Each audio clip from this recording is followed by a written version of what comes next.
бәрі. Бізні Сібір татары деп міне монголлардан соң, монгольская игадан соң. Просто обозвали всех мусульманское население татары деп. Менің инем айтатын еді. Біз то қыпшықлар деп айтатын, біз қыпшықтылар, то айтатын нугайлар.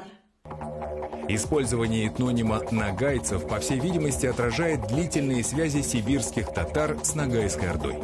Если говорить о термине «татары», то он, конечно, был принесен русской администрации, он не был характерным для населения коренного, никогда они себя татарами не называли.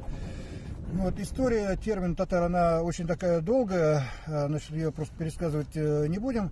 Вот, сами татары называли себя нугай. Вот, в основном искеро-тобольские татары, которые жили в районе Тобольска, и вот в этом